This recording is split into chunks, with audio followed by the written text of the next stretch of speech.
Spoštovane gospe in gospodje, spoštovani gost, predavatelj gospod dr. Hidecugu Terada, vrhunski znanstveni raziskovalec na področju medicinske in storitvene robotike, Vaša ekscelenca gospod Keiji Fukuda, veleposlanik Japonske v Republiki Sloveniji, sodelavci, spoštovani gospod minister, poslanci Evropskega parlamenta, poslanci Državnega zbora, državni svetniki, strokovni delavci in vsa zainteresirana strokovna in laična javnost.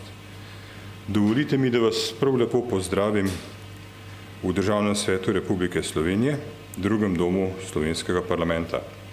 V veliko čast mi je, da so med nami tudi veleposlaniki naših prijateljskih držav.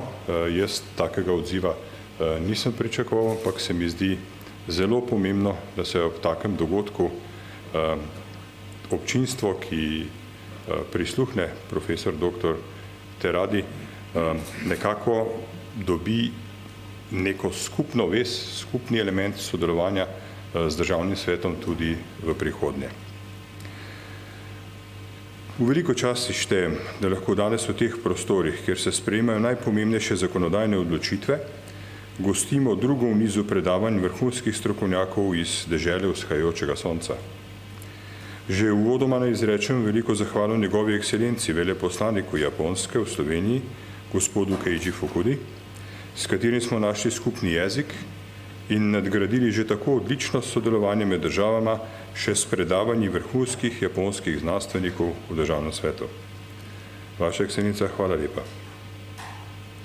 Tako bomo imeli danes veliko priložnosti iz prve roke spoznati uporabo in strukturo robotov, ki se uporabljajo v industriji, storitveni in zdravstveni dejavnosti, humanoidov ter robotskih hišnih ljubljenčkov. Japonska je vodilna sila v robotiki, japonska vlada pa spodbuja podjetja, da razvijajo robote za praktično uporabo v vsakdanjem življenju. Japonska je tudi zahvaljujoč vladnemu programu družbe 5.0 ena izmed držav, ki si že vrsto let prizadeva nasloviti vse socialne težave in izzive, s katerimi se sooča japonska družba, ravno s pomočjo robotizacije. Po ocenah strokovnjakov Slovenija na področju robotizacije v zadnjih letih prav tako zelo napreduje. Če kot kazalnik vzamemo, da je evropsko povprečje 99 industrijskih robotov na 10 tisoč zaposlenih v industriji, smo Slovenci to presegli in se bližamo številki 135. Veseli nas lahko podatek, da se je število robotov v letih od 2012 do 2016 v industriji v Sloveniji potrojilo in smo danes nad evropskim povprečjem. K razvoju in popularizaciji robotike pri nas pa veliko prispeva tudi prisotnost družbe Yaskawa Limited, japonsko podjetje s sedežem v mestu Kitakyushu v okrožju Jahataniši, ki se ponaša z več kot 20-letno tradicijo delovanja na področju robotike v Sloveniji. Zelo nas veseli, da je ugledno podjetje v konkurenci drugih držav prepoznalo kot zaupanja vredno poslovno okolje in se odločilo za nadaljnje investicije prav pri nas. O tem, kakšne bodo morebitne posledice robotizacije na posameznike in seveda za vso družbo, naj ob koncu citiram misel nemškega futurista Matthiasa Horksa, ustanovitelja Inštituta gospodarskega in političnega možganskega trusta Zukunft Inštitut, ki je na lanskoletnem predavanju v Sloveniji ocenil, da podjetja na robote kot na novo delovno silo vendarle še niso dovolj pripravljena. Dejal je, posel je evolucijski. Tisti, ki ne zna pričakovati sprememb in se ne zna spremeniti, bo izumrl. Tako je od nekdaj. Temu pravimo ustvarjalno uničenje in je del evolucijskega zakona. Spoštovani, besedo sedaj predajam profesorju Hidecugu Teradi, vse prisotne pa že uvodoma vabim, da po predavanju z vprašanji in mnenji aktivno sodelujete v razpravi. Hvala lepa. Mr. Professor, please.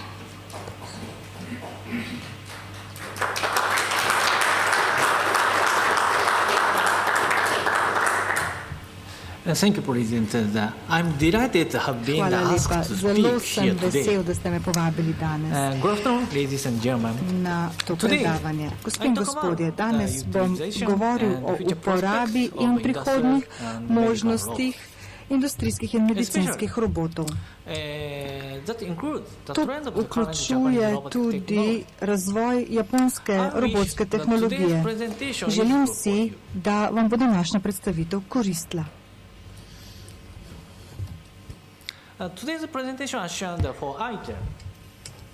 Današnja predstavitev bo razporejena takole. Najprej bom pokazal, kakšen je bil razvoj robota in kakšni se je opredelil v zgodovini, na to pa bom pokazal, kako razlikujemo in klasificiramo robote na Japonskem. Delimo jih na 5 različnih vrst.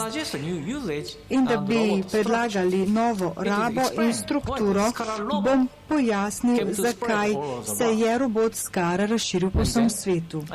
Zatem pa bom govoril o uporabi naše industrije 4.0 v bolnišnicah.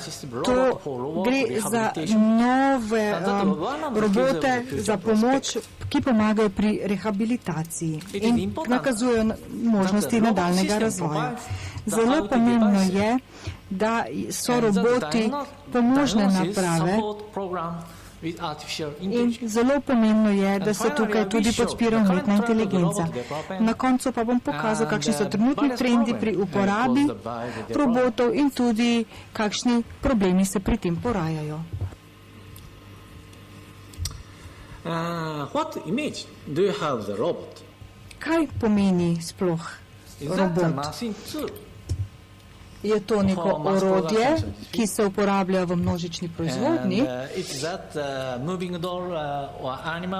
Gre tudi za premična vrata, za žival, za ljubljenčka? Opredelitev robota se razlikuje glede na njegovo rabo. V različnih industrijah. Na splošno pa je robot nek stroj, ki je sposoben izvajati kompleksno zaporedje dejanj in to na samodejen način. V nedavnih letih se je razvilo veliko robotskih sistemov na računalniškem področju. Ti temeljijo tudi na sistemih umetne inteligence. Niso pravi roboti, vendar pa številni ne razlikujejo med umetno inteligenco in roboti. Danes bom govoril o robotih, ki bodo po mojem, ali saj upam, razblinili ta nerazumevanja.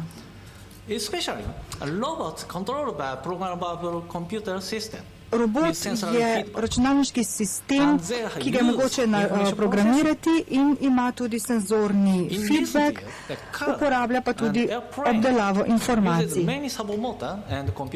Uporablja veliko motorjev in računalniške podpore.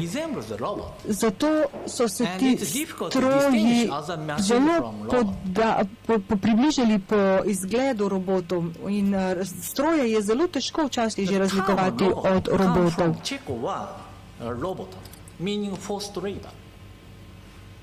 Beseda robot izhaja iz pomena prisilno delo. To kaže tudi, kako se je razvijala domišljija ljudi leta 1920 in kot ga je upodobil češki pisatelj. Ta podoba kaže sceno iz te drame, ki tudi prikazuje robote. Če upoštevamo potrebe Japoncev, lahko razvrstimo različne tipe robotov, kot vidite na tej prosojnici.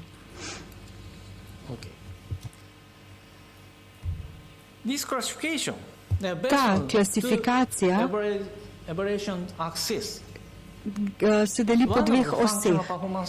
Ena kaže na funkcijsko rabo, druga pa kaže na stroške.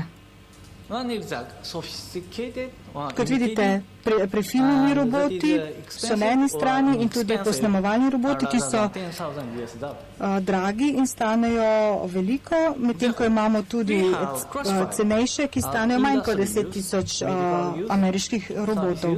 Uporabljamo jih lahko v industriji, v storitvah, lahko jih uporabljamo kot ljubljenčke in tudi kot humanoide. Pri tej klasifikaciji industrijske rabe je najpomembnejša funkcionalnost robotov. Tudi tu je dovoljen visok razvojni strošek tega robota. Ta prosojnica vam kaže hitri komercialni model japonskega robota, vendar pa so ta robot razvili v ZDA. Razvit je bil za težko industrijo in to si leta 1968, zato da bi pomagal japonskim proizvajalcem. Torej, razvit je bil pred 50 leti. To je bil prvi komercialni industrijski robot. Uporabljali so ga za delovanje v tej tovarni.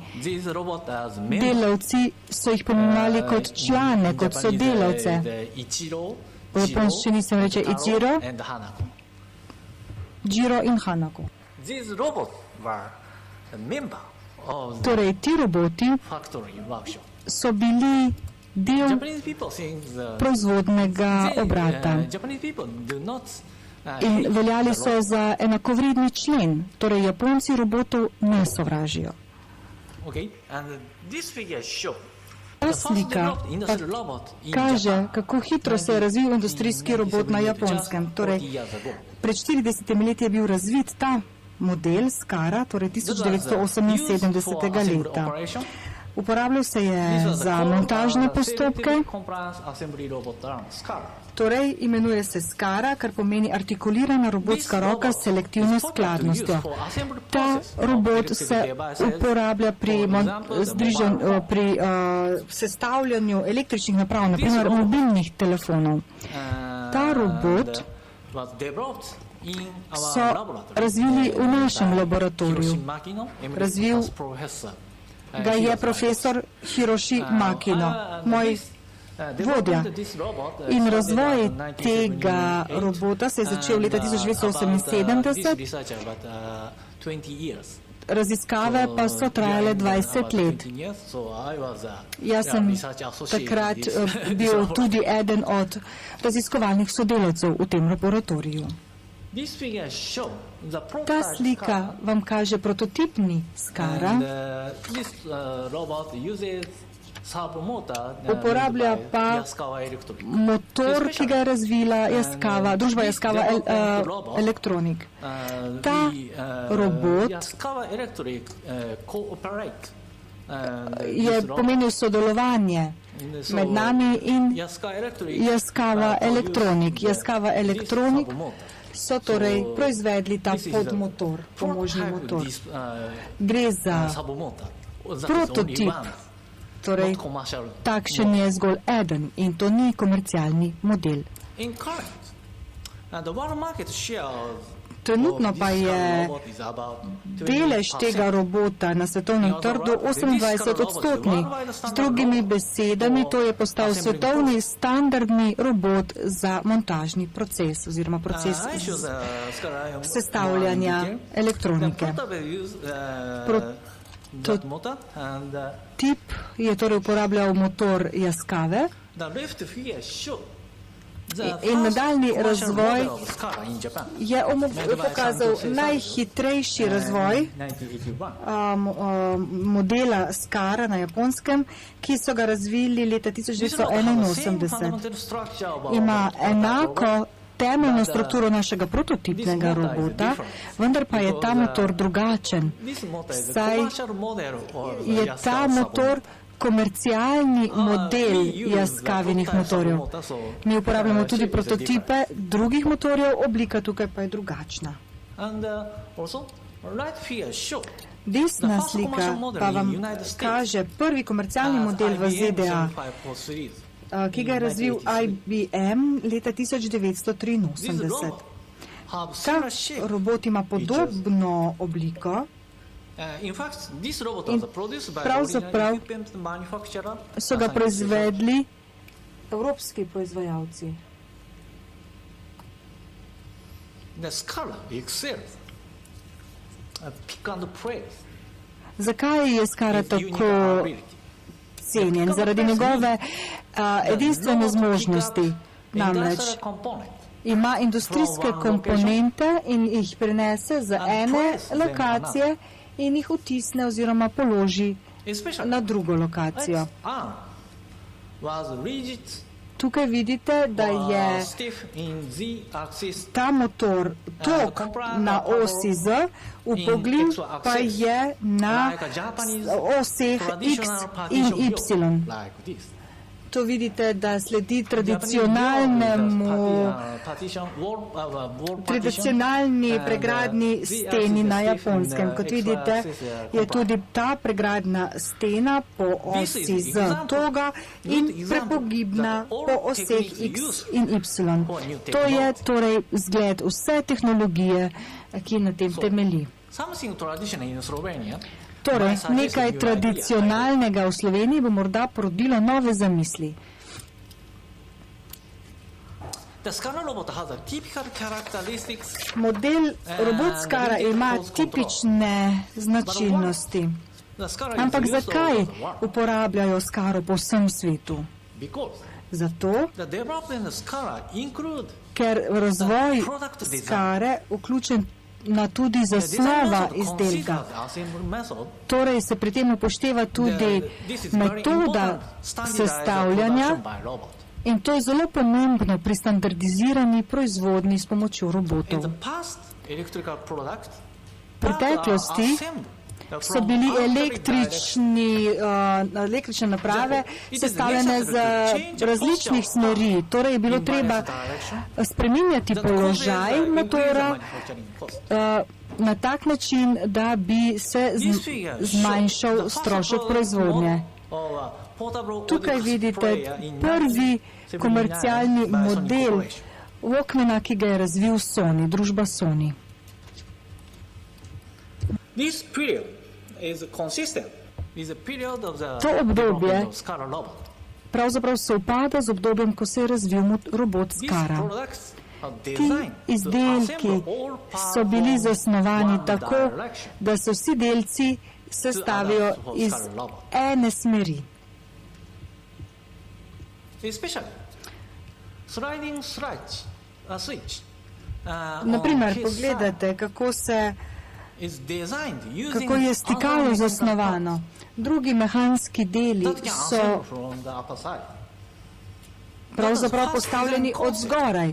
Torej gre za koncept hitre zasnove, ki upošteva tudi hitrost premikanja robota. Torej, japonski sistem sestavljanja je pomenil razcvet v proizvodnji majhnih elektronskih naprav. Ta robot je tudi imel svoje prednosti.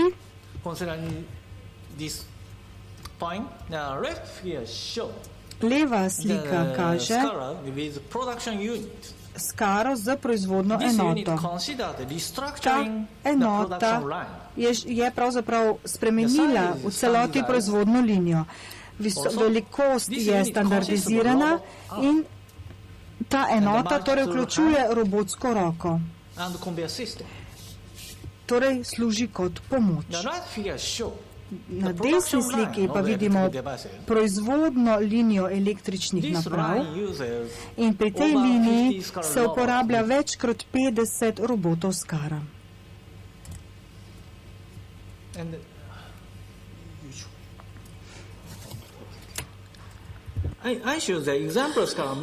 Tukaj vidimo, kako se Scala premika. Tukaj uporabljamo štiriročne robote Scala. To gibanje je test kontinuitete tiskanega vezja. Ta robot pravzaprav uporablja štiri roke in preprečuje trk med njimi. Ta način premikanja se je razvil pred 20 leti. Največji pospešek je 2,0 G in torej inšpekcija, pregled na terminala na vezju pa je 0,25 mm, tako natančnije. Po drugi strani pa imamo tukaj še humanoidne robote, pa tudi ljubljenčke, katerih cilj je, da se imitira, posnema njihova oblika. Glavni uporabniki ljubljenčkov so posamezniki ali manjše organizacije. Torej, obstaja tudi razlika med industrijsko rabo in rabo v storitvah, ko govorimo o robotih. Najprej si pogledamo humanoidni robot. Japoncem so humanoidi všeč, razlogi za to pa niso povsem jasni. Vendar pa so že Japonci nekdaj okrasili naprimer svoje vrata z budističnimi podobami. In na levi vidite, da je zgodovina humanoidnega robota nastala že 1928. leta. Tega leta seveda še ni bilo računalnikov. Prvi računalnik se razvije okoli 1946 in 1942, morda ABC. Torej, govorimo o 20 let pred prvim računalnikom. Bil je neke vrste avtomat in njegova oblika je zelo podobna, spominja na budistično podobo. Uporabljal pa se je z električno žarnico in morda je bil to prvi humanoidni robot, ki je uporabljal električni signal na Japonskem.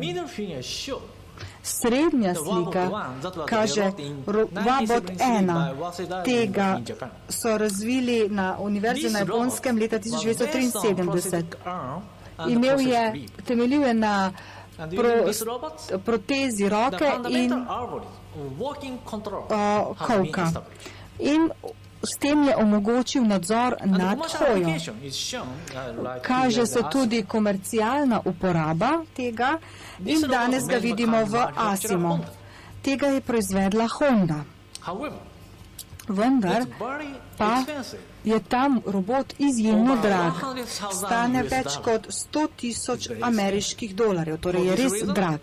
Zato je razvoj tega robota presegal industrijsko rabo. Torej, posnemovalni roboti se predlagajo za rabo v storitvah, v storitvenem sektorju. Tukaj pa vam želim prikazati še nekaj robotov ljubljenčkov. Razvijali so se za uporabo kot za konjičke pred 20 leti.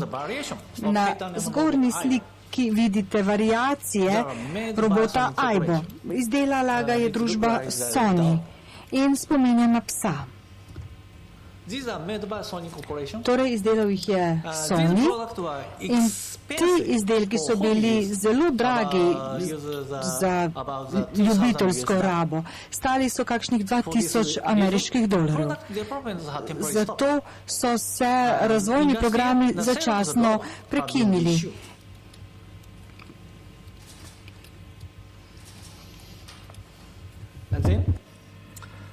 Zatem pa vidimo spodnjo sliko, kjer vidimo robota Taro.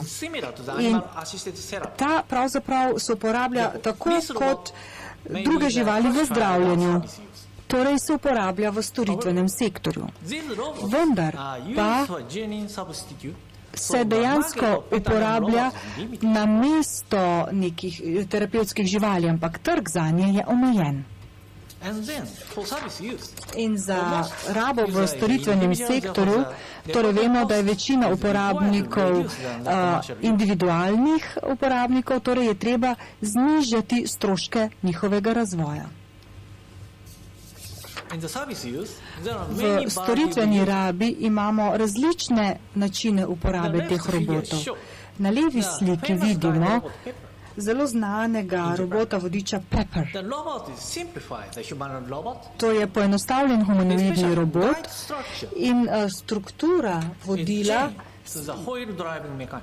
spominja na mehanizem, kot je znan drugače. Torej uporablja se kot vodič na torej omejenem področju uporabe, ga lahko uporabljamo. Ampak stroški znašajo 3000 ameriških dolarjev, kar je predrago za storitveno rabo. In v zadnjih letih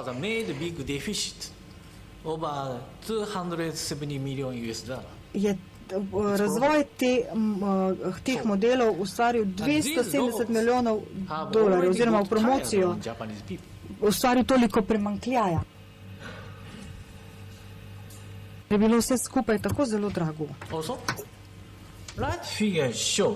Desna slika pa kaže robota, ki služi kot varnostnik in čisti prostore. Razvit je bil leta 1999, torej pred 20 leti.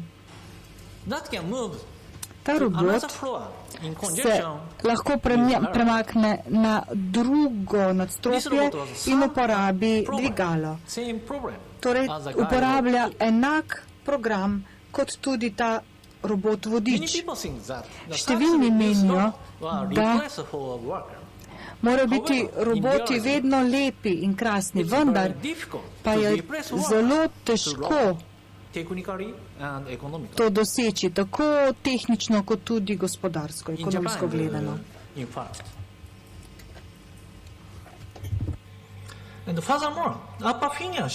Zgornja slika tukaj pa kaže robota, ki zagotavlja pomoč pri hranjenju. Imenuje se MySpoon, bil je razvit na Japonskem. Gre za neke vrste artikulirano robotsko roko in ta pomaga telesnim invalidom pri hranjenju. Zelo koristen je pri bolnikih, ki imajo okvaro hrbtenjače. Vendar pa številni s tem povezujejo slabo podobo. Zakaj?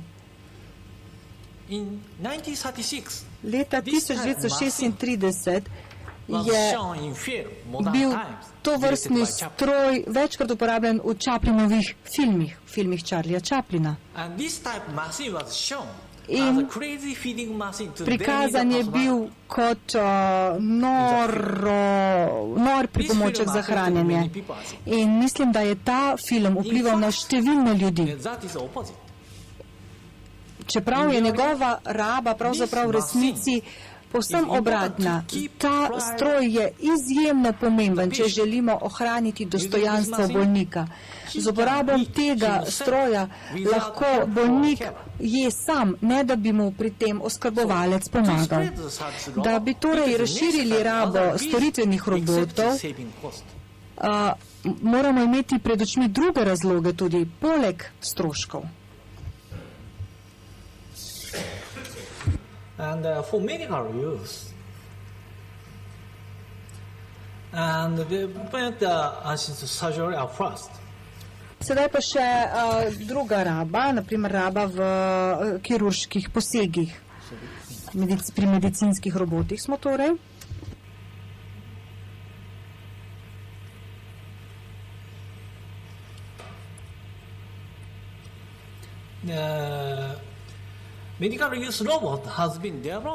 Medicinski roboti so bili razviti zato, da bi pomagali v operativnih postopkih. Tukaj vidite sistem Da Vinci, ki se stoji iz konzole kirurga in tudi voziček, ki operira bolnika. Poleg tega Roboti pomočniki kirurgov nudijo oporo kirurgovi roki med posegi. Takole. S tem se zmanjšuje tresenje in utrujenost rok med posegi. Mislim, da bodo ti sistemi v bližnji prihodnosti postali zelo popularni.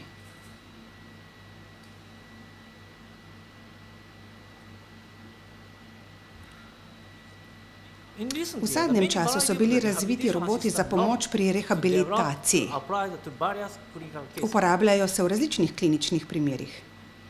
Na levi sliki vidimo robota za vajo hoje, lokomat.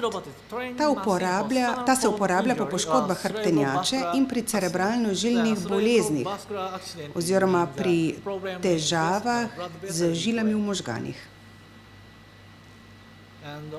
Na srednji sliki vidimo robota, ki pomaga kolčnim sklepom. Koristi nam lahko pri iztezanju in krčenju. S tem je raba omejena, ker nam robot ne more pomagati pri rotacijskem gibanju. Pri tem nam ta robot ne more pomagati in to je problem.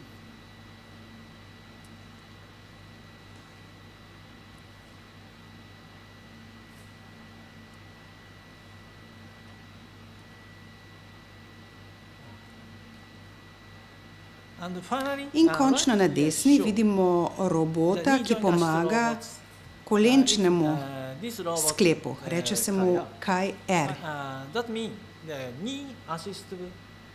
To je pomoč pri rehabilitaciji kolena.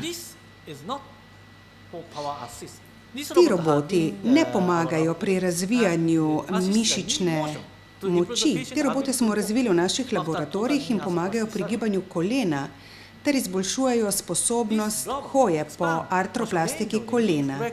Ta robot pomaga pri iztezanju in pri krčenju kolena, ne pomaga pa izboljševati mišične moči kolena. Tukaj vidimo, kako delujejo ti nosljivi roboti, ki imajo poseben oporni mehanizem. Sestavni del tega robota so tudi senzorji v čevljih in tudi nadzorna enota.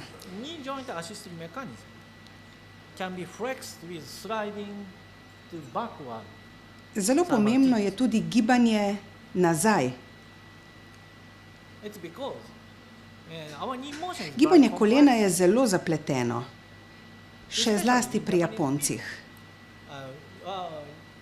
Japonci namreč kolena velikokrat pokrčimo. Evropejci v povprečju lahko koleno pokrčite za 110 stopinj, medtem ko Japonci lahko pokrčimo koleno za 125 stopinj.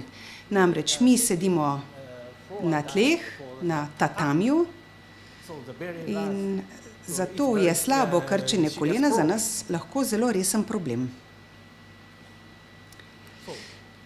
Tu gre za gibanje spodnjega dela hrbtenice.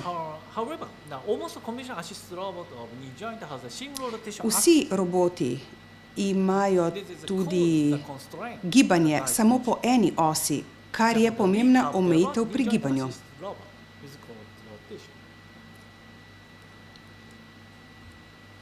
Zdaj pa bomo v tem videoposnetku videli robota na delu, in sicer hojo po ravni podlagi. Vidimo, da je koleno dvignjeno višje kot pri običajni hoji. Ko pa se robot odstrani, lahko pacient hodi normalno.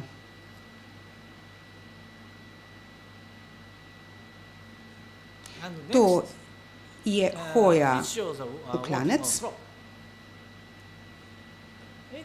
in po klancu navzdol.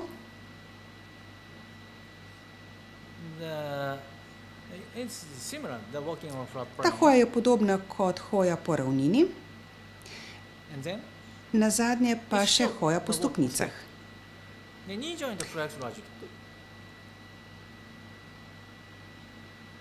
Na splošno prevladuje ideja, da je pomoč pri gibanju pomembna predvsem pri krčenju, kar pa ne drži. Zelo pomembna je tudi pomoč pri iztegovanju kolenčnega sklepa. Torej, zelo pomembno je, da se sklep tudi ustrezno iztegne. Mimogrede, ko uporabljamo robote pri rehabilitaciji, je treba najprej oceniti trenutno hojo, da se lahko sploh razvije medicinski diagnostični podporni sistem.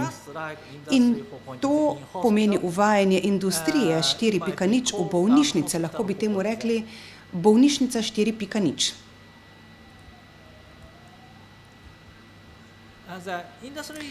Industrija 4.0 je že popularen izraz v industriji, zdaj pa je treba investirati še v večji tržni delež. Zato smo se pri nas osredotočili predvsem na zdravstvo. Pri medicinskih pripomočkih je namreč uporabnost zelo velika in prodajna cena je lahko bistveno večja, kot je strošek proizvodnje. Na splošno obstajajo 4 oblikovalska načela pri industriji 4.0.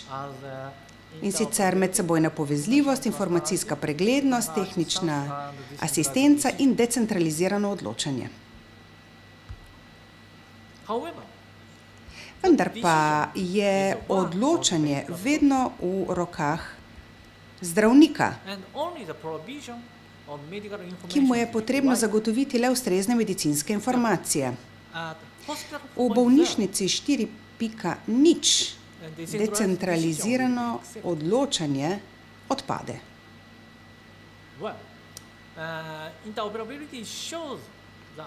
Medsebojna povezljivost pomeni sposobnost različnih naprav, senzorjev in ljudi, da preko informatike komunicirajo med seboj.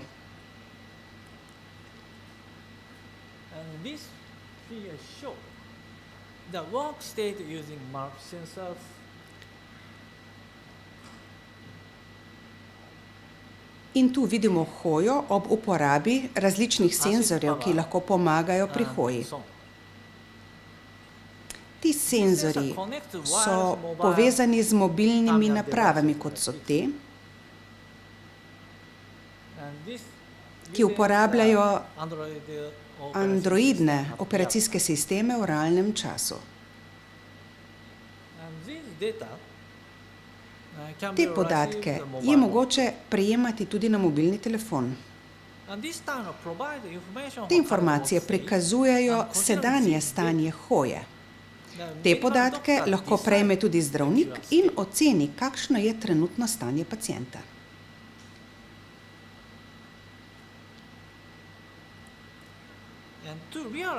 Za bolnišnico 4.0 potrebujemo tudi neko enoto za obdelavo podatkov. Prikazujem jo tu na desni. Ta je sestavljena iz oddajnika, iz procesorja in seveda tudi iz baterije.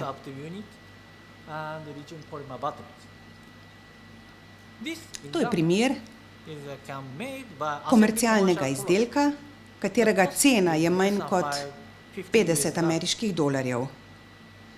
Vidimo, da je tudi velikost zelo majhna. In kot rečeno, je ta izdelek tudi relativno poceni.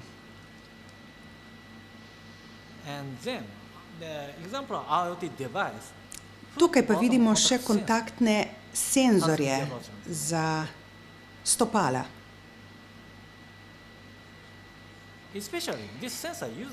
Ti senzorji se uporabljajo skupaj z kompresijsko prevodno gumo.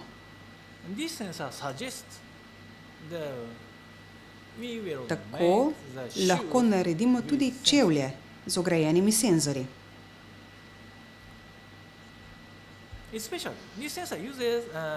Kot rečeno, kompresijska prevodna guma Tu pa so potem še elektrode, obremenitev pa se zazna kot napetost. At this control, we have detected the timing of leaving of heel contact. Tako lahko s pomočjo informatike prikažemo tudi trenutno hojo. Track with centroid method.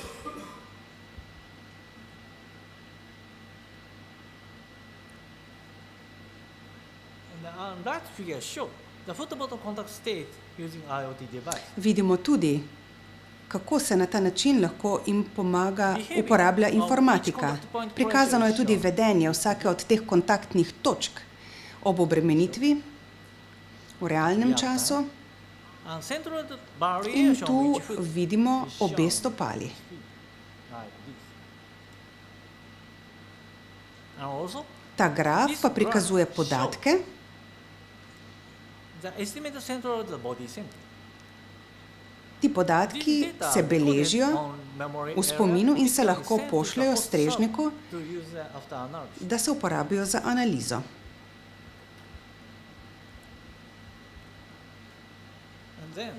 Potem je tu še tehnična pomoč, ki pomeni pravzaprav fizično podporo človeku z opravljanjem različnih nalog na podlagi teh podatkov. Te podatke senzorjev integriramo in uporabljamo različne statistične metode. Zanima nas zlasti metoda karte samoorganizacije. Za zagotavljanje podatkov za diagnozo smo predlagali metodo ocene hoje.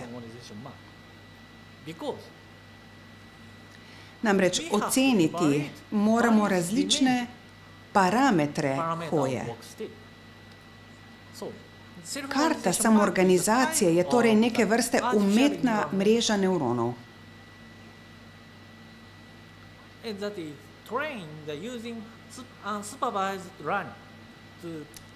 Gre za nenadzorovano gibanje in na ta način lahko dobimo tudi prikaz, grafični prikaz tega gibanja. Tu vidimo prikaz spreminjanja težišča na stopalu. In tu vidimo primer te karte. Vidimo, kako se spreminja težišče na stopalu, običajno od pete naprej.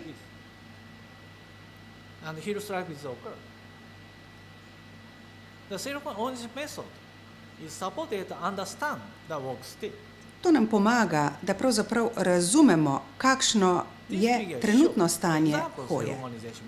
In tukaj vidimo tudi, kako se je spreminjalo pacientovo stanje.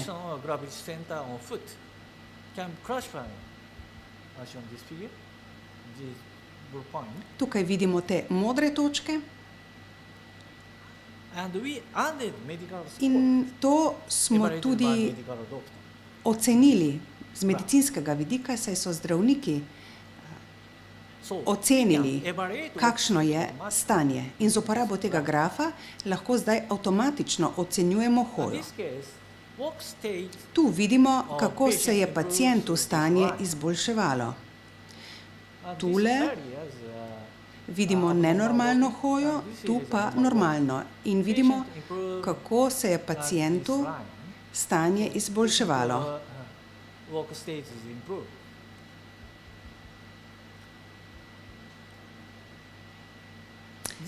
Taka tehnična pomoč je zelo pomembna za uresničitev koncepta bolnišnice 4.0.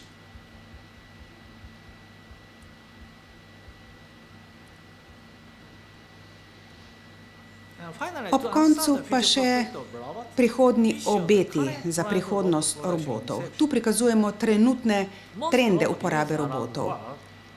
Večina robotov, ki se trenutno uporablja po svetu, je industrijskih robotov. Število robotov po svetu v letu 2015 je znašalo 1,63 milijonov enot. Do leta 2020 pa naj bi številka narasla na 3,05 milijona enot.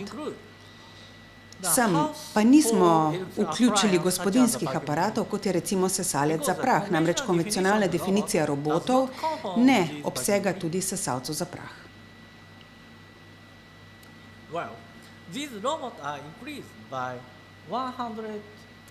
Vidimo, da se je število na Japonskem povečalo za 150.000 enot v primerjavi z letom poprej. Tu pa vidimo še delež robotov v rabi leta 2015. Japonska jih ima največ na svetu v letu 2015. Prav tako japonska podjetja proizvedejo vsako leto 155.000 enot in jih tudi 117.000 enot izvozijo. Zato so roboti za Japonsko zelo pomembni izvozni artikli. Tako so najpomembnejša podjetja Yaskawa Electric, Epson in drugi. Vendar pa vidimo, da se je leta 2016 to razmerje spremenilo. Kitajska je postala vodilna sila in njen odstotek je porasel na 18,6%. To pa zato,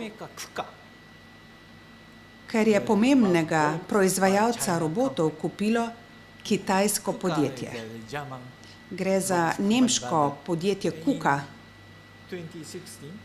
ki so ga kupili Kitajci. In to razmerje se je zato hitro povečalo.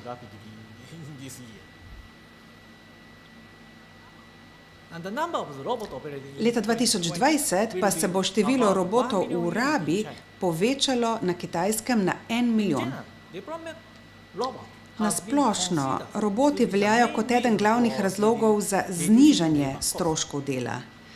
To je na Japonskem veljalo do pred recimo 30 leti, vendar pa vidimo, da se je na Kitajskem število robotov hitro povečalo. In to ne zaradi stroškov dela. Razlogi morajo prihajati od drugod. Stroški dela so na Kitajskem še vedno nižji od Japonske in Evrope in tudi veliko brezposelnih je na Kitajskem. Kaj mislite, kateri je vzrok za to? Vzrok za uporabo robotov, vzrokov je lahko več, in sicer so lahko naslednji. Pomanjkanje človeških virov, kar ni enako pomanjkanju delovne sile. Kaj sploh so človeški viri? Gre za delovno silo s posebnimi tehničnimi in strokovnimi znanji za izdelavo nekega izdelka.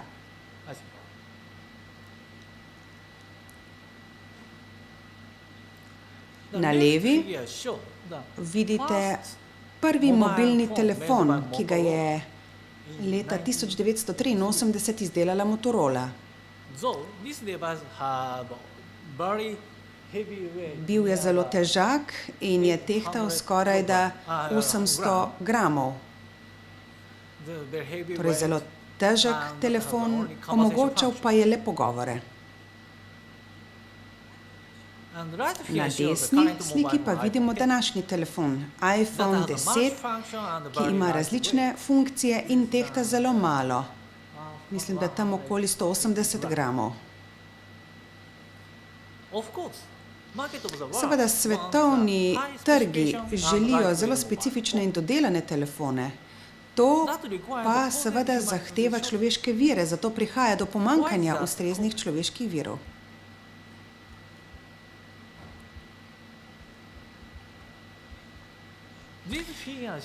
Na tej sliki vidimo primer vezja v 80-ih letih in na drugi sliki v letu 2018. V 80-ih letih te posamezne komponente nikakor niso bile majhne in tudi gostota užičenja ni velika. Vse to se je zato dalo sestaviti kar neposredno in ročno.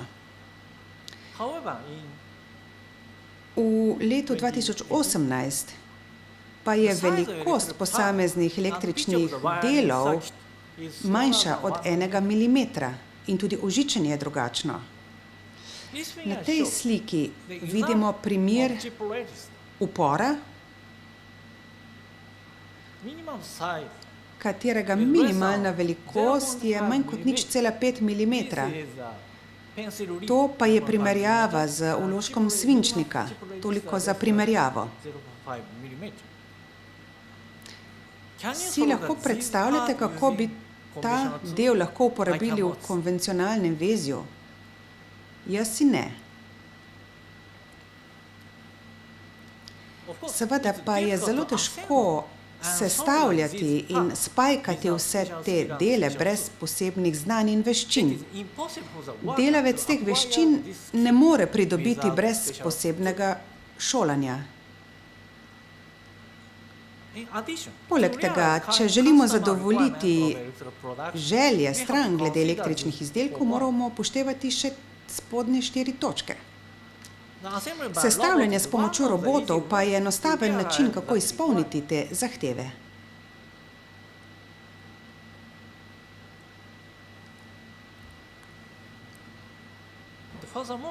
In še pri proizvodnji hrane in pri proizvodnji zdravil je strogo nujno odstraniti prah in bakterije. Ljudje namreč sami proizvajamo prah in bakterije. In tudi glavni vir okužb z bakterijami smo ljudje. V zadnjih letih se je situacija z bakterijami še zaostrila. Zato bi temeljna rešitev lahko bila uporaba robotov brez operaterja. Tako vidimo, da roboti ne kradejo dela ljudem, pač pa vidimo, da so specifikacije izdelkov tiste, ki zahtevajo uporabo robotov. Številni pa menijo, da so roboti razlog za manj zaposlenosti med delavcem. To je bil pravzaprav dejavnik na Kitajskem pri 30. letu, vendar pa pri 30 leti, ampak danes pa to ne drži več. Ta graf vam kaže, da se odnos med tehničnimi veščinami in stroški spreminja. Razvojni stroški robota so dragi, so visoki. Torej vpliv tega na nekvalificirane delavce je majhen. Delavec, ki pa ima visoke tehnološke veščine, prav tako pomeni višji strošek, vendar pa je dejansko teh delavcev zelo malo. Glavni razlog za razvoj robotov je, da se proizvodi spreminjajo glede na specifikacije. Naprimer, telefoni morajo biti čedalje lažji in morajo ponujati več funkcij. Torej, te zahteve morajo biti dostopne. Po drugi strani pa teh sprememb ne moremo izpeljati, če se roboti ne uporabljajo. In to je resničen problem. Torej, moramo preučiti, ali kakšne so zahteve potrošnikov, potem pa moramo preuzgojiti oziroma preusposobiti delavcev, ki so srednje kvalificirani, kajti njihove nove veščine in delovna mesta se bodo v prihodnje šele sploh oblikovala in razvila. Potem pa bom govoril še o povzetku. Pokazali smo, kakšna je klasifikacija robotov na Japonskem glede na naše potrebe in tudi zakaj smo razvili Skara. Prav tako preučujemo, torej, kakšna je metoda oziroma standardizirana raba robotov v industriji. Potem sem pokazal tudi, kakšna je raba robotov v industriji 4.net v bolnišnicah. Torej, to vsekakor ponuja številne možnosti za prihodnost. Poleg tega pa smo pokazali, kakšni so trenutni trendi in razlogi za uporabo robotov. Jasno je, da roboti torej ne kradejo delovnih mest delavcem, vendar pa se zaradi spremembe specifikacij veča raba uporabov. Torej moramo ugotoviti, kakšne bodo spremembe v zahtevah potrošnikov in potem moramo prekvalificirati delavce, ki so srednje kvalificirani, zato da bi lahko bili sposobni vzdrževati in voditi te robote. Hvala lepa za vašo pozornost. Mr. Professor, I would like to thank you and also to invite Podprofesor, najlepša hvala za ta govor. Sedaj pa bi prosil, da odgovorite na vprašanja, ki bi jih naši udeleženci imeli. Morda bi kdo želel še kaj dodati k tej razpravi. Gospod Peterle.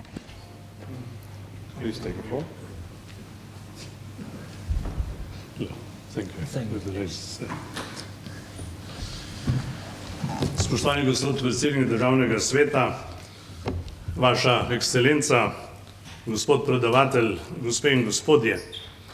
Jaz bi moral biti danes že v Bruslju, ampak me je tole vabilo tako vznemirilo, da sem z veseljem odložil let v Bruselj za kasnejši čas in bi vas rad pozdravil kot član zunanjepolitičnega odbora, zaradi katerega sem tudi poročevalec za strateški partnerski sporazum med Japonsko in Evropsko zvezo in tudi kot član odbora za okolje, ki se ukvarja z zdravjem.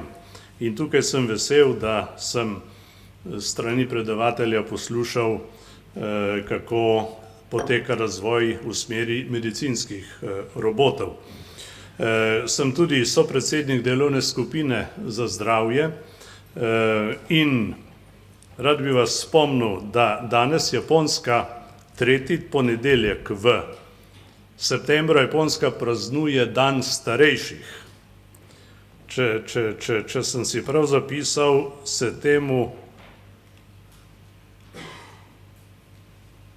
temu reče Keiro no Hi. It was okay? Thank you, arigato. Torej, jaz sem tudi podpredsednik posebne medskupine v parlamentu, ki se ukvarja z vprašanji starejše populacije v Evropi. Torej, čestitka svetu za to pobudo in dobrodošlica predavatelju. Meni se zdi, da smo govorili o resnično strateško pomembnih zadevah. Jaz bi vam rad razložil samo malo tale politični kontekst, ki se zdaj dogaja v odnosih med Evropsko zvezo in Japonsko, ker to predavanje po mojem anticipira tisto, kar bo komajda podpisanim in še ne ratificiranim sporazumom sledilo. The translation is okay? Are you able to follow? If not, I will change to English. It's okay. Fine. Torej, vidite, kaj se dogaja po svetu, da so bila nekatera pogajanja o sporazumih prekinjena, mislim tukaj še posebej na Ameriko. Evropska zveza in Japonska sta začeli leta 2000 pogajanja o ekonomskem partnerskem sporazumu in tudi o strateškem partnerskem sodelovanju. In jaz sem zelo vesel, da sta bila letos pogajanja zaključena in da je prišlo 17. julija do podpisa sporazuma o ekonomskem partnerstvu in da je prišlo tudi do podpisa strateškega sporazuma. In rad bi podelil z vami, da pomeni prostotrgovinski sporazum, ki zajema tudi liberalizacijo neposrednih investicij, da Gre tukaj za zadevo, ki gre po tako imenovano evropsko kompetenco, se pravi, da ne bo potrebna ratifikacija v vseh državah članicah, ampak da to lahko naredimo z evropskimi inštitucijami in mislim, da bomo v Evropskem parlamentu to z veseljem potrdili.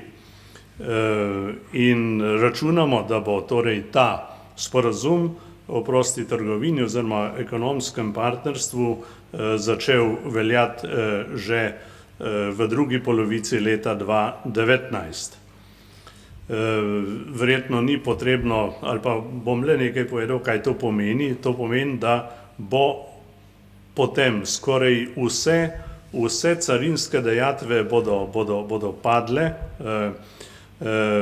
in večina liberalizacije bo zaključena relativno kmalu, nekaj ovir ali barijer pa bomo uredili šele kasneje, tudi ko gre za vprašanje dostopa evropskih avtomobilov na japonski trg. Potem gre tukaj za, se pravi, 85% kmetijskih pridelkov bo prišlo pod režim, brezcarinski režim in še marsikaj drugega bi lahko povedal. Lažje bodo evropska podjetja prihajala na japonski trg, tudi ko gre za javna naročila. Skratka, želja je, da se na obeh straneh naredi nediskriminatorni pristop. Skratka, veliko je pozornosti do malih in srednjih podjetij in tako naprej. Ne bom šel v detajle, končujem počasi. Mi bomo dobili, odkar je bilo to julija podpisano, gradivo v parlament in že pripravljamo pozicijo oziroma poročila, ker mora parlament potrditi oba sporazuma. Tako da jaz računam, da bomo konec oktobra v enem mesecu zaključili naša poročila. Jaz, kot sem rekel, sem odgovoren za strateški partnerski sporazum in da bo to potem marca najkasneje v parlamentu ratificirano. Povedal pa sem, da gre SPA po drugi poti. In to jaz trdim, da je Evropska zveza še z nobenim partnerjem ni razvila tako celovito zastavljenega partnerstva po gospodarski in po drugih strateških področjih. In mi smo opredelili v tem strateškem partnerskem sporazumu več kot 40 področji sodelovanja. Ne gre samo za ekologijo, klimatske spremembe, mednarodno pravo, mir in še energetska varnost, urejanje nesreč, problemi staranja populacije in tako naprej. Jaz sem posebej vesel, da smo vključili noter tudi zdravje. In kot sem rekel, zato sem danes tukaj, ker vidim velike potrebe. In mi se strinjamo, Japonci in Evropejci, da imamo zelo sorodne probleme z staranjem prebivalstva, rodnost je relativno nizka, problemi tudi na področju zdravja pa se krepijo in bomo rabili veliko pomoči, prav take, kot jo je predstavil gospod predavatelj Terada. In jaz bi vam rad povedal, da imamo zdravje prvič v nekem sporazumu zapisano kot zadevo strateškega sodelovanja, strateškega partnerstva. In jaz kot nekdani rakov bolnik bi rekel, da bolnike zanima samo ena medicina in to je tista, ki te pozdravi, tista, ki ti pomaga in če tukaj lahko roboti kaj prispevajo, bodo bolniki tudi tega veseli. Jaz bi rad povedal, da smo na zadnjem obisku na Japonskem doživeli izredno lep sprejem. Jaz sem videl robote, o katerih je govoril profesor Terada, na delu v enem domu za starejše ljudi v Hirošimi. In smo videli, kaj pomenijo opornice, ki pomagajo medicinskim sestram rokovati z težjimi ali bolniki, večjimi bolniki in tako naprej. In smo videli, kako humano delo upravljajo. In vem, kaj pomeni umetna inteligenca, ki bo omogočala robotom, da se bodo sproti učili, da se bodo sami popravljali, ko bodo ravnali z bolniki.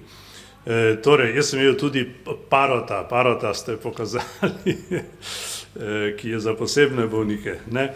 In imel sem to čas, da sem srečal tudi Nobelovega nagrajenca za medicino, doktorja Ošumija, katerega rezultati so izjemni na področju zdravja oziroma medicine.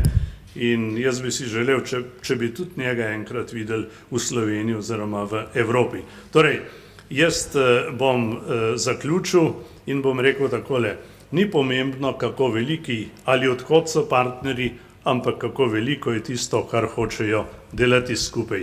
It is not important how big are the partners, but how big is the project they would like to share and to work for it.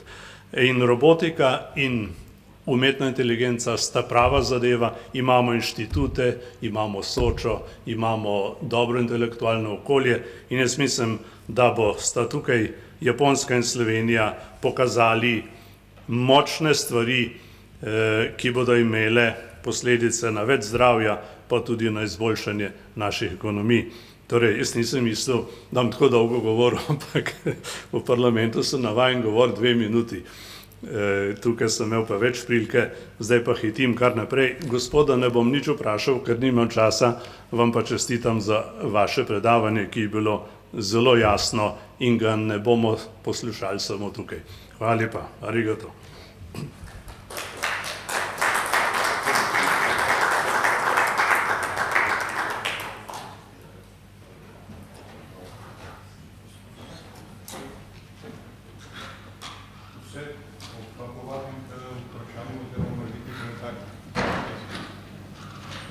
Everybody is invited to ask for comment.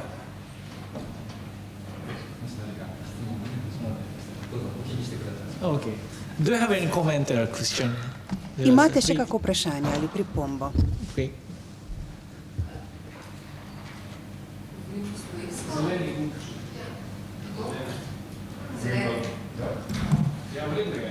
Dobro, lahko po slovensko ali angliško? English or Slovene? Please. I can only say In English. Okay, my name is Bojana Omer-Siluix. I'm coming from the Slovenian Innovation Hub.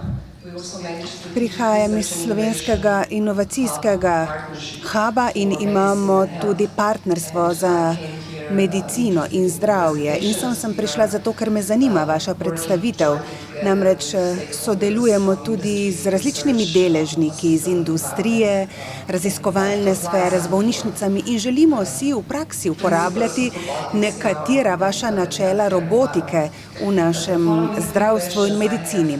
Imam 3 vprašanja. Ne vem, če ste prava oseba za ta vprašanja, ampak gotovo bi rada slišala, kakšne so izkušnje na Japonskem. In sicer, kateri so trendi ali pa izzivi, če hočete, glede razvoja tako imenovane mehke robotike. Namreč vemo, da imamo v medicini precej težav na tem področju. Drugo vprašanje, kako japonska družba obravnava nekatera etična vprašanja, ki se pojavljajo v povezavi z uporabo robotike v zdravstvu.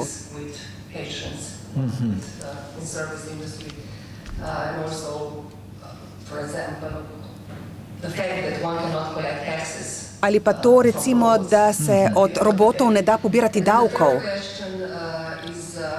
Tretje vprašanje pa, če lahko kaj več poveste o tem, kako država pomaga pri uvajanju robotov v medicinskem okolju. Imate kakršnekoli orodje oziroma kakršnekoli spodbude, ki jih morda japonska vlada daje industriji za to, da bi čim več uporabljali robote v medicini in zdravstvu? First question maybe the software handling, okay.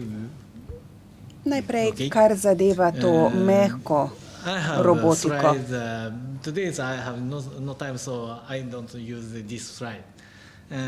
Te prosojnice vam prej med predavanjem nisem pokazal, ampak tukaj vidite uporabo skare pri furošiki ovijanju. To je pravzaprav ovijanje z tekstilom.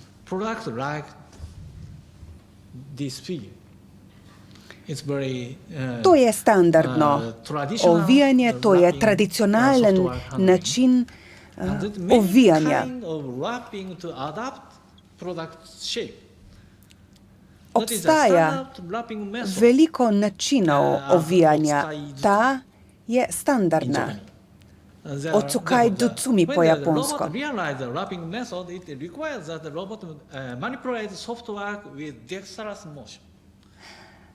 Potem pa smo seveda omogočili, da se to počne tudi z roboti. In sicer gre za nekatere fine gibe. Tukaj vidimo, da so nekateri gibi zelo zahtevni. To je dejansko najzahtevnejši gib.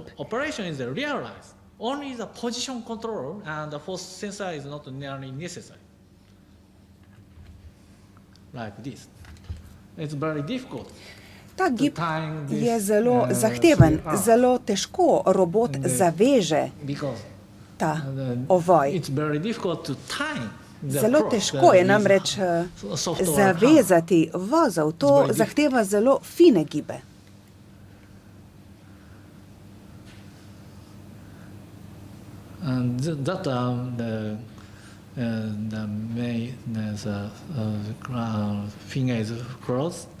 In tukaj vidimo dva prsta tega robota.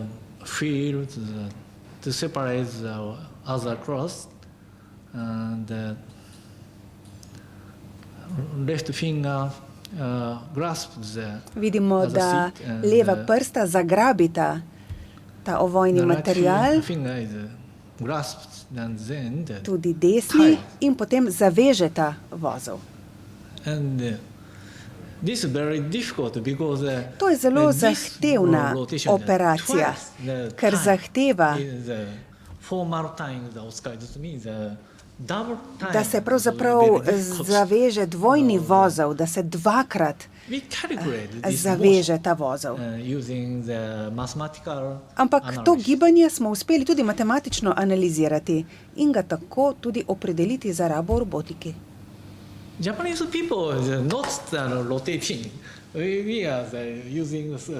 Japonci smo zelo vajeni uporabe prstov pri ovijanju. Skratka, gre za zelo zahteven postopek.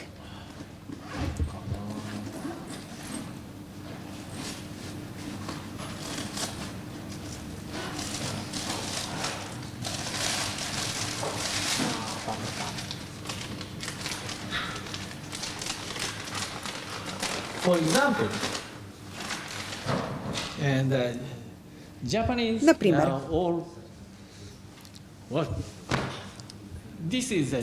takole. To je tak primer ovijanja furošiki. Samo da poiščem nekaj, kar bom lahko zavil.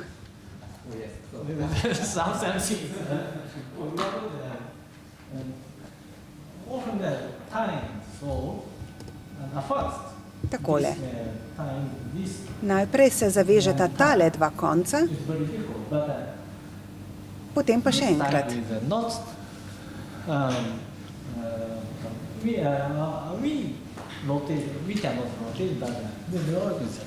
Mi seveda lahko obračamo tale kos blaga, robot pa tega ne more početi, kar seveda naredi to gibanje še bolj zahtevno. Zdaj sem pa že pozabil vaše vprašanje, oprostite. Drugo vprašanje je bilo, kako japonska družba obravnava etična vprašanja, povezana z uporabo robotov v medicinskem okolju.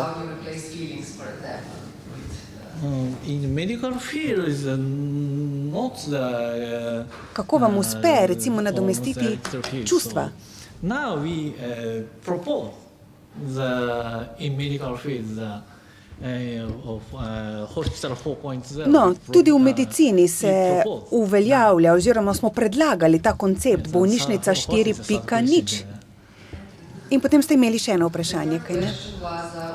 Tretje vprašanje pa je bilo, ali japonska vlada ponuja kakršnekoli spodbude za to, da bi bolnišnice in zdravstveni domovi uporabljali robote v večji meri. Imate kakšne finančne inštrumente na Japonskem za to, da bi pospešili uvajanje robotov v vaši medicini? Na to pa ne znam odgovoriti, ne vem, ali ve kdo drug od kolegov. Most probably I cannot respond direct. Verjetno vam ne morem odgovoriti neposredno. Na Japonskem imamo nekatere specifične organizacije, ki so zadolžene za najsodobnejšo tehnologijo, zlasti na področju medicine. In te organizacije dobivajo subvencije, tako da pravzaprav se na ta način nekako spodbuja razvoj prototipov in nekih pionirskih projektov. Na ta način pravzaprav tudi japonska vlada spodbuja razvoj tehnologije v medicinske namene. Terada-san, I have a question on the mid, which is slightly related to the Terada-san, tudi jaz imam vprašanje, ki se nanaša na etiko. Moje vprašanje je predvsem naslednje. Za kirurško obravnavo raka prostate že uporabljamo robote do neke mere, vendar pa je še vedno precej skepse glede tega, da stroji šarijo po človeškem telesu. Kako to uspeva Japonski? Japonci ne sovražimo robotov. Japonci pravzaprav imamo zelo radi robote. Japonska ni Severna Koreja. Skratka, mi imamo radi robote v zdravstvu. Profesor Munich. Izvolite. Faculty for Electrical Engineering. Marko Munich, Fakulteta za elektrotehniko. Vi ste inženir, kaj ne? Zelo dobra predstavitev, najlepša hvala.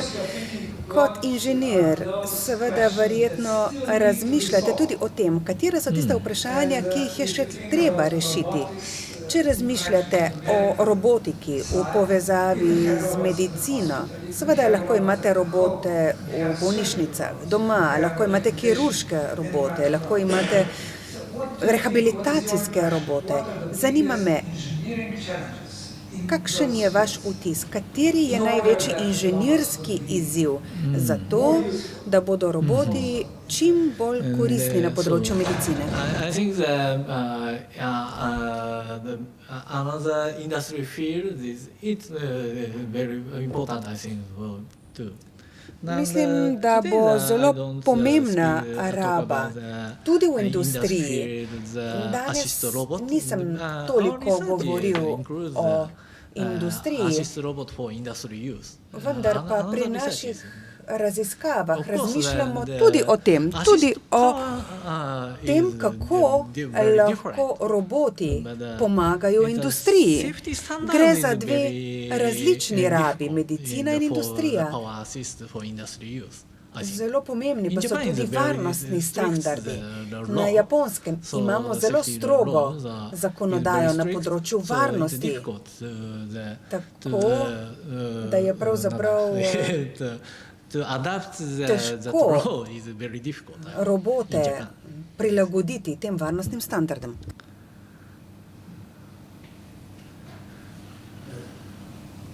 I have another question. Še eno vprašanje imam. V Sloveniji imamo podjetje RSL, ki proizvaja senzorje in podobno. Pogovarjal sem se z enim od njihovih inženirjev in rekli so, da so nedavno dobavljali nekatere komponente za izdelavo superrobota na Japonskem. Zanima me, Ali na vaši strani, ali vaši raziskovalci in proizvajalci načrtujejo kakršnokoli nadaljne sodelovanje s slovenskimi partnerji? Namreč vemo, da se nekatere stvari v Sloveniji razvijajo in zame kot ministra v tej vladi bi bilo to zelo zanimivo, če bi lahko slišal kaj v zvezi s tem, seveda neuradno. Okay. Do you have any question and comment? Imate še kako vprašanje, kako pripombo? I hope the cooperative research, the Slovenian, for example, together like the Professor Munif, da se bo sodelovanje nadaljevalo. Veseli me, da ste tudi Slovenci vlagali v naše robote in upam, da se bo to sodelovanje še okrepilo. Okay. Okay. No? Dobro, še kako vprašanje? Očitno ne. Finish. Thank you. Dobro, s tem smo zaključili. Hvala lepa.